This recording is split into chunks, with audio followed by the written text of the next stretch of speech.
한국 암 환자가 굶어서 죽는다는 말은 사실에 가까운 수도 있습니다. 한국인이 쉽게 빠지는 잘못된 치료법은 너무 고기를 안 먹거나 굶으면 암세포가 죽는다는 잘못된 믿음이 있고요. 채식과 운동을 너무 많이 하는 것도 잘못된 생활 습관이고요. 특히 비타민 A, 비타민 E, 베타카로틴과 같은 고용량 항산화제가 오히려 모든 암 발생의 토대가 되는데요. 오래 사시는 분들의 공통적인 특징은 어떤 특별한 비법이 있는 것이 아니고, 첫째,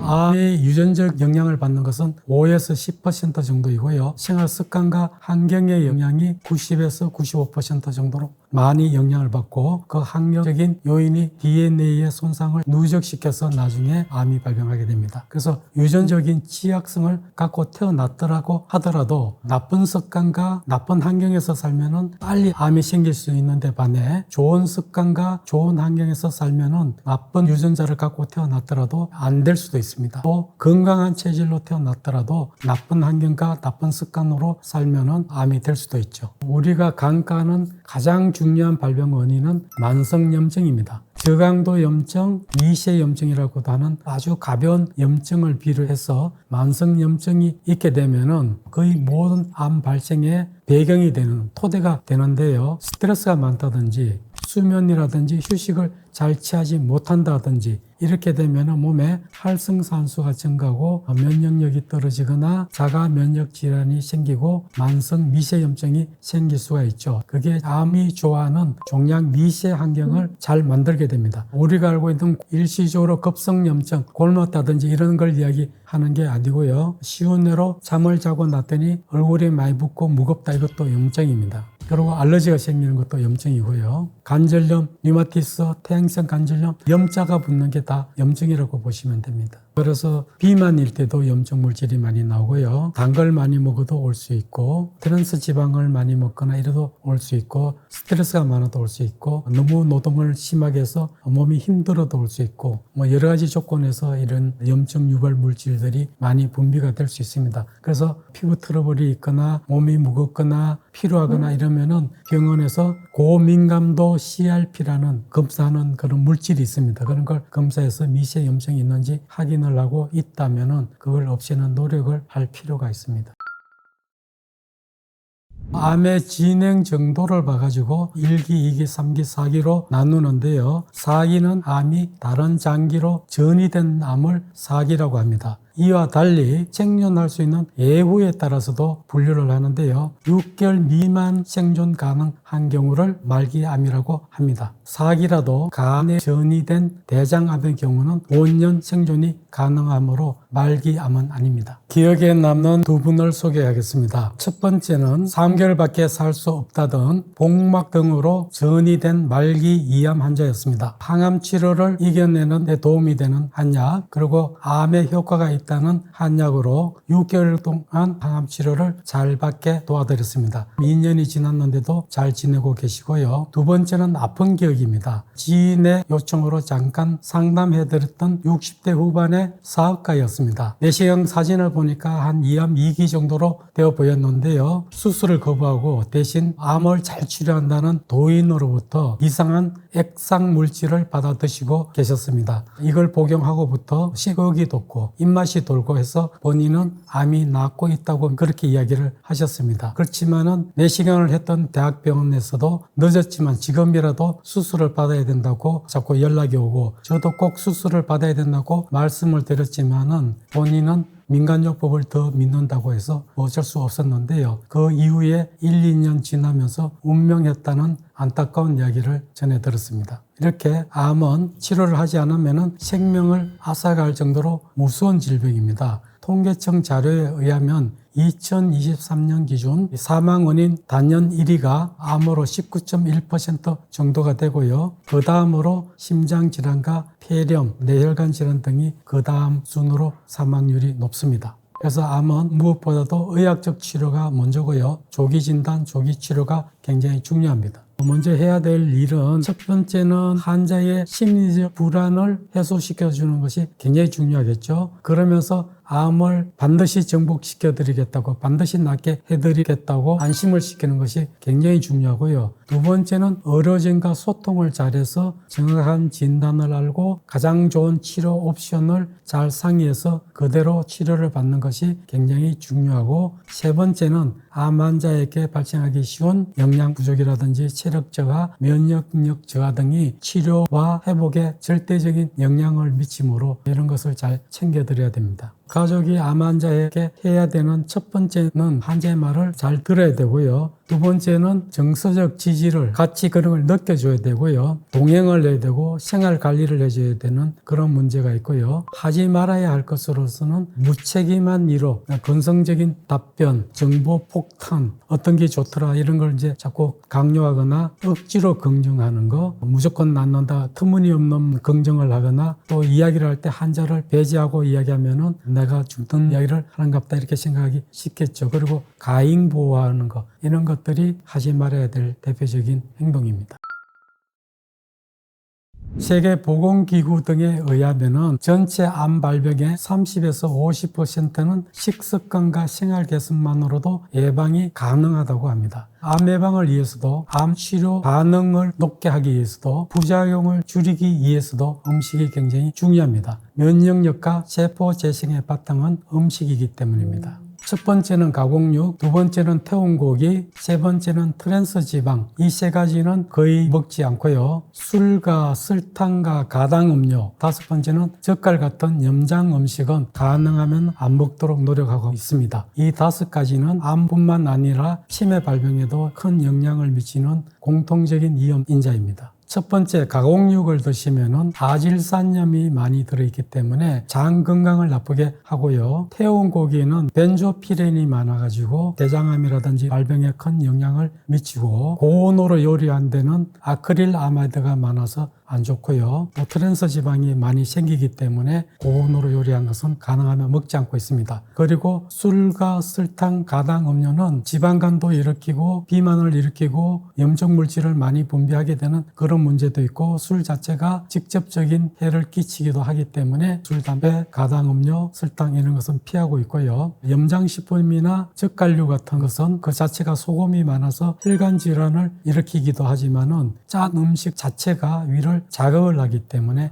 이암 발생의 가능성도 높여주기 때문에 가능하면 먹지 않으려고 노력하고 있습니다. 몸에 좋다는 이유만으로 우리가 무분별하게 먹는 음식과 영양제 중에 그것이 오히려 암 세포에게 좋은 영양이 되는 경우가 있습니다. 적당하게 먹으면 내 몸에 영양이 될 수 있지만 과다하게 쓰면 오히려 내 몸은 큰 덕을 못 보는데 암 세포가 크게 덕을 본다면 오히려 안 먹는 것보다 못할 수도 있습니다. 암 환자가 조심해야 될 영양제로는 고용량의 항산화제, 특히 비타민 A, 비타민 E, 베타카로틴과 같은 고용량 항산화제가 안 좋고요. 철분과 엽산이 많은 붉은 고기라든지 이런 것이 또 안 좋을 수도 있고요. 고단백 보충제로는 단백질 파우더, 아미노산 이런 것이 너무 과다해도 내 몸을 좋게 하는 것보다는 암세포를 더 좋게 한다면 오히려 안 먹는 것보다 못할 수 있습니다. 좋은 방법으로는 많이 먹는 게 중요한 게 아니고 흡수가 잘 되고 회복에 도움이 되는 것을 자주 조금씩 먹는 것이 전략이라고 생각이 됩니다. 암 환자는 많은 영양분이 필요한데 치료 부작용이라든지 영양 결핍이 생기기 쉽기 때문에 전략적인 식사가 굉장히 필요하다고 생각이 되고요. 양보다는 질, 많이보다는 자주,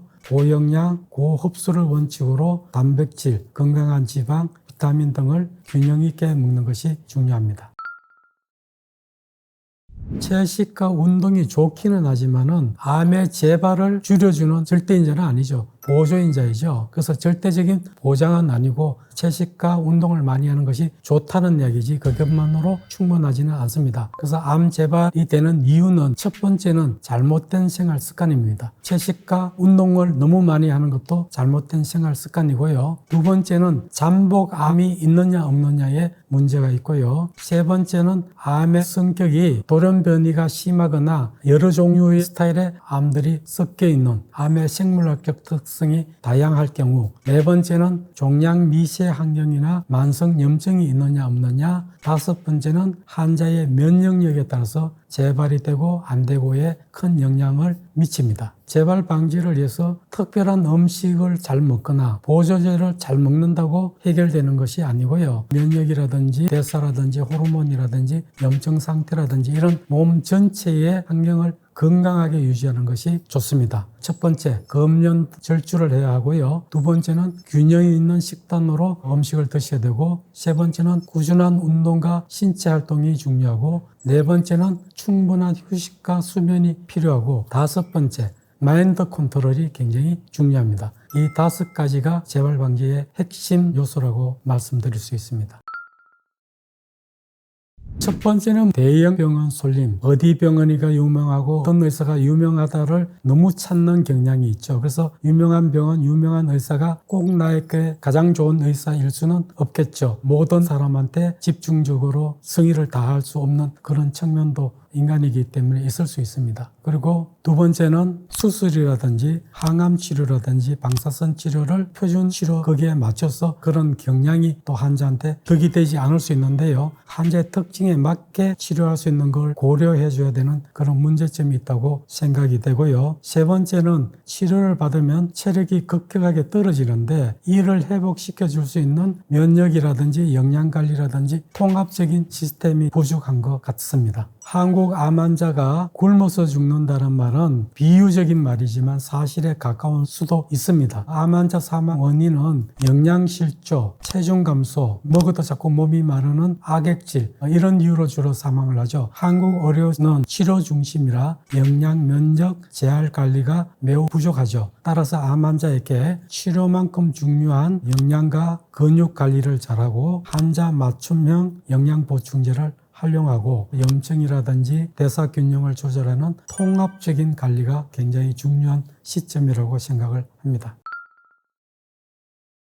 한국인이 쉽게 빠지는 잘못된 치료법은 첫 번째, 극단적인 단식이나 절식을 하거나 너무 고기를 안 먹거나 이런 것들이 있죠. 굶으면 암세포가 죽는다는 잘못된 믿음이 있고요. 두 번째는 민간요법, 비공식 약물을 남용하는 경우가 있습니다. 세 번째는 과도한 항산화제나 영양제를 복용하는 그런 경향이 있고요. 네 번째는 검증되지 않는 비과학적 시술이나 치료를 하는 경우가 많고요. 다섯 번째는 오히려 너무 의학적 치료만 고집하는 것도 가장 좋은 치료를 침해할 수도 있다는 생각이 듭니다. 대부분은 의학적 치료를 완벽하게 따라야 되지만은 약간 보조적인 탄력성을 갖는 것도 나쁘지는 않다고 생각을 합니다. 따라서 올바른 치료 방향은 의학적 표준 치료를 기반으로 하되 영양, 면역, 생활습관, 심리적 케어를 잘해주고 필요한 경우 한약을 이용한다든지 통합적인 케어를 병행하는 것이 좋을 것 같습니다. 링거가 때로는 큰 도움이 될 수도 있죠. 물론 링거만으로 환자를 밥을 안 먹고도 살려낼 수 있는 것은 아니고요. 그래서 링거는